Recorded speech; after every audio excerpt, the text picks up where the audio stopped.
মুরগিগুলো পালেই শুধুমাত্র শখ করে, যেন যখন তখনই খেতে পারি, বাজার থেকে আর কিনে না খেতে হয়। ছোট্ট একটা মুরগি কিনে দিয়েছিলাম আর সেখান থেকে আমার মায়ের আজকে অনেক মুরগি হয়েছে। এবার আমার মা মোরগের মাংসটা বানিয়ে নিচ্ছে। মুরগির মাংস কাটতে গিয়ে দেখে বটি দায়ে ধার নেই। এরপর মা বটি দায়ে ধার দিয়ে নিচ্ছিল র‍্যাত দিয়ে। এই র‍্যাত দিয়ে ঘষলে কিন্তু অনেক ধার হয় বটি দায়ে। মা বলছিল আজকে দেশি গোলালু দিয়ে মোরগের মাংস রান্না করবে। গোলালু গুলো সিদ্ধ করে নিয়েছে। এবার আমার দাদি ছিলে নিচ্ছিল। অনেকদিন পরে আমার দাদি কিন্তু আমাদের বাড়িতে এসেছে। অনেকে আমার দাদির কথাও জিজ্ঞেস করেছিলেন আমার দাদি কোথায় গিয়েছিল, কোথায় থাকে। আমার দাদি কিন্তু আমার পুপির বাড়িতে গিয়েছিল, সেখান থেকে আমার কাকার বাড়িতে গিয়েছিল, আবার আমাদের বাড়িতে এসেছে। আমার দাদির যেখানে মন চায় সেখানেই থাকে। তবে আমরা বাবার বাড়িতে আসলে আমার দাদিকে আমাদের কাছেই রাখার বেশি চেষ্টা করি। যাই হোক, এরপরে কড়াইতে পেঁয়াজ দিয়ে সরিষার তেল দিয়ে দিয়েছে। এরপর দিয়েছে এলাচ, দারচিনি। এবার মাংসের মধ্যে একে একে সব ধরনের মশলা দিয়ে দিচ্ছে। পরিমাপ মতো ধনিয়া গুঁড়ো, হলুদ গুঁড়ো, মরিচ গুঁড়ো, লবণ, এই সব কিছু দিয়ে এবং সরিষার তেল দিয়ে ভালো করে মাংসটা মাখিয়ে নিবে। এরপর এখানে জিরা ফোড়ন দিয়ে মশলাটা কিছুক্ষণ ভেজে নিয়ে নামিয়ে নিবে। এই মশলাটা কিন্তু পাটায় বেটে মাংস রান্নার শেষের দিকে দিয়ে দিবে। এবার মাংসটা কিছুক্ষণ ভালো করে সময় নিয়ে মাখিয়ে নিচ্ছিল।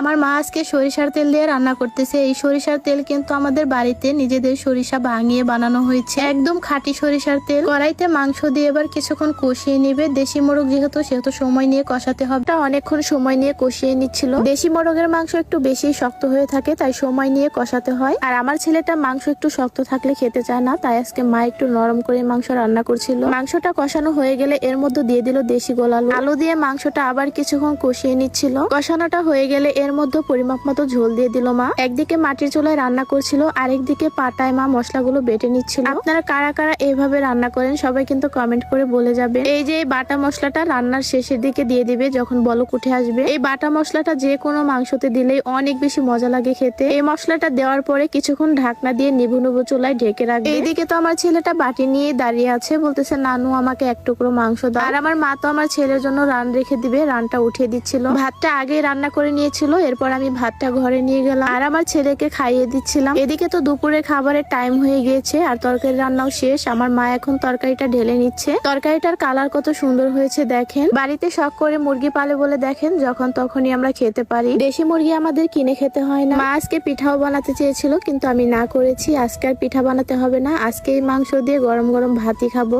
এরপরে আমার মা মাংস রান্না শেষে ঘরে নিয়ে যাচ্ছিল। আমার মা যতক্ষণই রান্না করে ততক্ষণই মায়ের পাশে বসে বসে গল্প করি। এরপর মা বলতেছিল চলো আমরা সবাই মিলে একসাথে বসে দুপুরের খাবার খাই। মাংস রান্নাটা দেখেন কত সুন্দর হয়েছে, দেখে কিন্তু খেতে ইচ্ছে করছে। আমার মায়ের হাতের রান্না যারা খেয়েছে সবাই কিন্তু অনেক বেশি প্রশংসা করেছে। বাবার বাড়িতে আসলে আমার ভাত খাওয়াটা বেড়ে যায়, কারণ আমার মা এত মজার মজার তরকারি রান্না করে যে আমি না খেয়ে থাকতেই পারি না। আর আমার মা জোর করে করে আমাকে বেশি বেশি করে ভাত খাওয়াবে, তাই বাবার বাড়িতে আসলে আমার